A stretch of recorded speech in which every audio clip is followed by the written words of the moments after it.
검찰과 경찰이 그동안의 행적에 대해서 굳이 평가를 한다면 어떤 조직도 사실은 국민의 그 바람을 대변하는 공정한 수사를 못해왔다고 생각합니다. 그러나 굳이 그 책임 소재를 더 가린다면 저는 검찰의 책임이 더 크다고 생각합니다.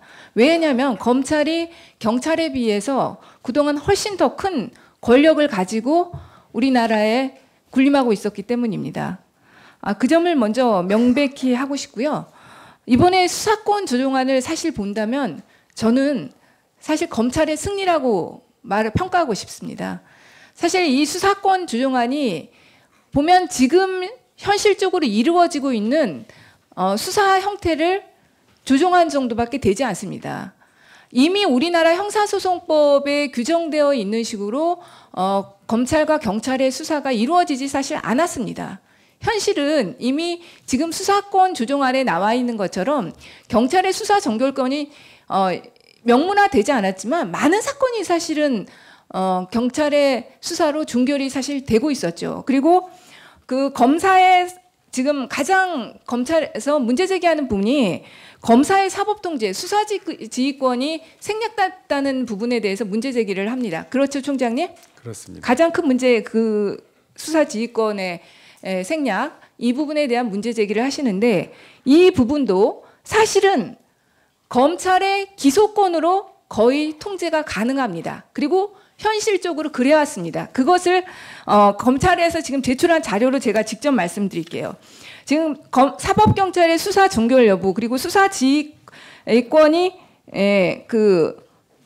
폐지되고 수사지휘권과 관련해서 그동안 수사 결론이 검찰 단계에서 변경된 인원이 매년 3만 명 내라는 자료를 제출했습니다. 이것이 검찰의 수사지휘가 필요한 가장 큰 근거죠, 사실. 이런 것들이 현실적인 팩트로서는 가장 큰 근거라고 말할 수 있죠. 이렇게 많은 부분들이 경찰의 수사가 한마디로 잘못된 것들을 바로잡는 역할을 검찰이 했다는 거 아닙니까? 그래서 수사지휘권이 필요하다는 가장 큰 통계로 보여줄 수 있는 자료죠. 여러 자료 중에 하나입니다. 제가 본 자료는 항상 가져오는 자료 이 자료밖에 없어요, 사실. 뭐 다른 자료 대부분은 이게 가장 큰 자료라고 보입니다. 제가 볼 땐. 그러니까 지금 저희 한 업무보고 자료에도 이 자료를 내놓으셨죠. 그런데 보세요. 거기에서 제일 큰 부분이 경찰이 기소 의견으로 송치한 것을 검찰이 불기소한 사례입니다. 한 2만 5천 건입니다. 총장님.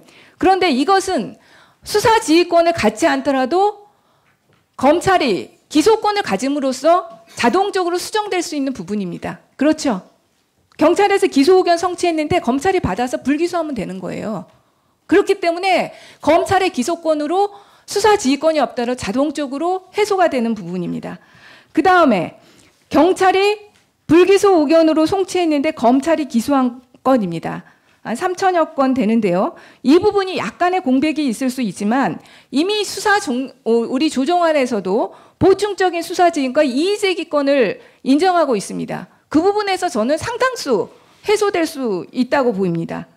그리고 경찰이 불구속 송치해서 검찰이 직접 구속한 사례는 이것도 한 3천여 건 된다고 말씀하셨는데 이것은 사법통제하고는 그렇게까지 상관이 없는 부분이죠. 실제로 경찰이 불구속 송치했는데 검찰이 꼭 직접 구속을 하지 않을 수도 있고 그런 정말로 부당한 경우라면 어차피 이거는 기소가 돼서 법원에서도 바로잡아질 수 있는 부분입니다. 그리고 나머지 8천여 건이 경찰이 누락한 범죄 적발인데 이것도 재수사나 보완 수사를 통해서 충분히 될 수 있는 부분입니다. 그렇기 때문에 실제로는 검사의 사법통제가 빠졌다는 부분이 제가 볼 땐 그렇게 문제가 되질 않아요. 어떻게 생각하세요, 총장님? 지금 이 통계만 가지고 보시면 뭐 의원님처럼 그렇게 아주 선하게 해석하실 수 있다고 생각합니다. 의원님 성품대로 그렇게 해석하실 수 있다고 생각하는데 사실은 저희가 기소해서 법원에서 무죄 받는 게 전체 사건에서 1%가 안 됩니다. 저희가 무혐의 결정해가지고 법원에서 재유사 명령, 법원에서 재정시청 인용돼가지고 유죄 나는 건 0.5%가 채 안 됩니다. 그러면 판사 필요 없습니다. 저희가 판결하면 됩니다. 사법제도는 그렇게 논의할 수 있는 문제는 아니라고 생각합니다. 사법제도라는 건 이 사실상 우리나라 형사사법 시스템은 오심제를 운영하고 있습니다. 오심제로 운영하고 있어도 유죄 판결 받은 사람이 억울하다고 하소연하는 실정입니다. 이 오심제로 운영되는 상황에서도 이럴진데 그 상황에서 더 줄이자고 하는 건 저는 그건 옳지 않다고 생각합니다. 무죄율이 1% 미만이기 때문에 재판이 필요 없고 검사가 유죄 판결하면 되겠다. 정불복 있는 사람 나중에 이의 제기하라. 이렇게 하면 충분히 가능할 겁니다. 어떻게 총장님이 이렇게까지 아전인수격으로 1분 여기 더. 아니 근데 그 문제는 조금 의문인데요. 아니, 그건 네. 사법 절차는 그렇게 편의적으로 갈 수 있는 문제는 아니라고 생각합니다. 법원가요? 검찰은 기본적으로 다른 기관입니다. 검찰은 사법기관이 준사법적인 성격을 갖고 있지만 사법기관은 아니에요. 그 점을 명백히 아셔야 됩니다. 그리고 시간이 지금 많지 않기 때문에 이 부분에서도 가장 근거가 약하다는 말씀 드리고요. 그리고 검사의 직접 수사 부분에 대해서도 지금 검찰의 직접 수사를 계속 줄여나가겠다고 말씀하시지만 현실은 진짜 저희가 국감에서도 계속 얘기를 했지만 검사의 직접 수사가 지금 큰 사법농단 사태라는 또 좀 예기치 않은 사건이 있긴 했지만 지금 직접 수사가 줄었다고 볼 수는 없습니다. 지금 검찰에서 검사의 영장시사 이 수사권 조정과 관련해서 검찰에서 내놓은 입장이 놀부심보예요. 제가 볼 땐 단 한 개도 내놓지 않겠다는 것입니다. 수사지휘권도 못 내놓겠다. 사법경찰의 수사 종결권도 인정하지 못했다. 검사의 영장심사에 대해서도. 어떤 취지의 말씀이신지 정확히 해주시면 고맙겠습니다. 지금 수사권 조정과 관련해서 그럼 검찰이 그동안 가지고 있었던 무엇을 내놓겠습니까? 저희들이 다 내놓으면 경찰서하고 검찰 차표하면 됩니다. 그렇게 하시길 바라십니까?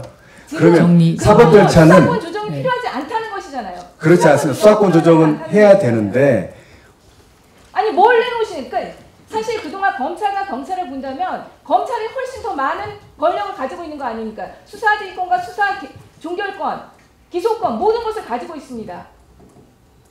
정리해 주세요. 네. 지금 말씀하신 것 중에서 저희가 이 수사권 조정을 할 필요가 있다고 말씀을 드렸습니다. 수사권 조정을 하는데 다만 이 문제는 자치경찰적으로 연계할 필요가 있다. 또 하나는 사법경찰과 행정경찰이 서로 분리할 필요가 있다. 이런 차원에서 같이 가면 충분히 논의가 가능하고 자연스럽게 해결될 문제라고 여러 번 말씀을 드렸습니다. 안 하겠다는 말씀을 한 적이 없습니다. 다만 현재 있는 것은 현재 있는 것은 기능을 단순히 이관하는 문제로 해결하는 문제가 아니라는 겁니다. 국가 사법 시스템은 그물망처럼 얽혀 있는데 한 곳을 끊는다고 해서 해결될 문제가 아닙니다. 너무 기능적인 접근을 하지 마시고 국가 구조적인 접근을 해주시기만 하면 그걸 바라는 것뿐입니다. 지금 총장님 말씀요. 제가 한마디만 하겠습니다. 총장님요. 그런 그 현실을 인정하지 않고 아주 정말로 이상론적으로 말씀하시는 겁니다. 그러니까 어떤 현실을 자치경찰제 같은 경우는 시간이 걸릴 수밖에 없습니다. 자치경찰제 같은 경우는 이 수사권 조정과는 더 큰 과제입니다. 국가의 시스템을 안전히 바꾸는 문제. 수사권 조정도 굉장히 큰 과제입니다. 국민의 기본권을 침해하는 행위를 하는 자격을 어떻게 분배할 거냐의 문제입니다. 어떻게 구조적으로 할 거냐의 문제입니다. 자치경찰제는 사실은 경찰제도의 원형이 자치경찰입니다. 세계 모든 나라가 자치경찰을 하고 있습니다. 우리나라의 현실은 그렇지 않았다는 겁니다. 우리나라는 추가 질의하셨으면 좋겠습니다. 그것을 네. 인정해야 됩니다. 지금 현재 경찰정법 2조에도 자치경찰제로 돼 있습니다. 다만 이행을 하지 않고 있을 뿐입니다.